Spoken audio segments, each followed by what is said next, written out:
I will push myself to the death trying to push these sports. And for the last couple years, I honestly was planning on dying. That's how intense I was. My name is Andy Lewis. I spend most of my time adventuring. MOAB is a little desert town. It's the final frontier for adventure. It's one of the only places where you can actually go out and adventure still. And that is why I live here. This is my backyard slackline, and I walk on it most days, and today I'm doing some tricks, balancing, getting warmed up for our day. Welcome to my slack life. Beginning of the slack life philosophy started with my mountain board crash, really.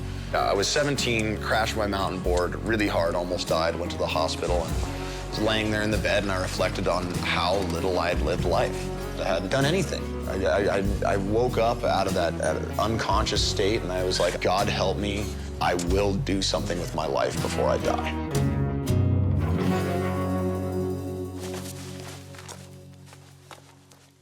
Over the last year and a half, I kind of looked down at my watch and looked at my calendars, and I was like, life is important, it's unique, and enjoy it. And don't feel bad about that. Hiking up to the bump right now. The little base jump that's close to my house. Nobody supports what I do. Nobody. From like the dangerous base jumps that I do to the crazy free solo highlines, it's like there are a handful of people who support me. A handful out of the billions on the planet. Okay, here I come.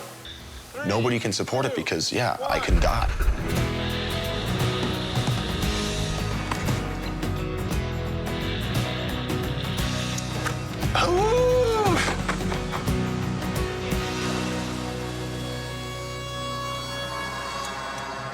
Waterlining is kind of different from highlining, but it's kind of not, because you have the fear of falling still.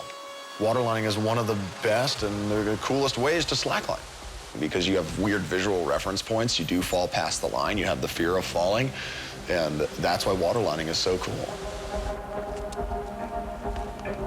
When you're focusing 100 feet above the ground, you've put many, many, many days, many hours, many tries, attempts, failures into the line before you're there.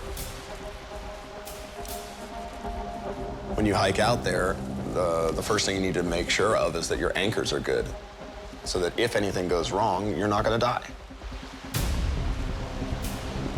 Then, once you have your anchors and backups ready, you can rig them, and you can start getting your line across. And getting your line across is one of the most difficult things in slacklining.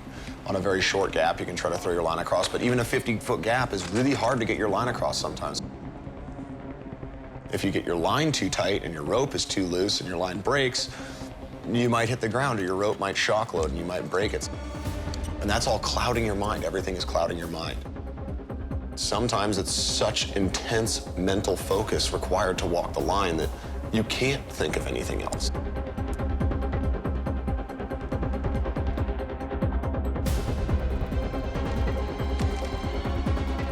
And you enter this state that I like to call the matrix, where it's like a flow state. You're in the moment. You're not thinking about bills, taxes, finishing the line even. You're not even thinking about that. You're just on this step, that step, this step, that step.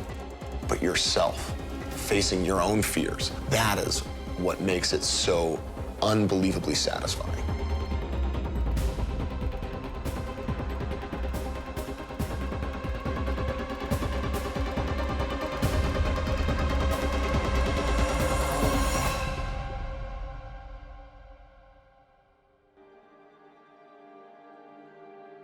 Slack life is definitely my greatest success ever. Showing people, look, you can follow your dreams and you can be successful in your life. So do that, or try.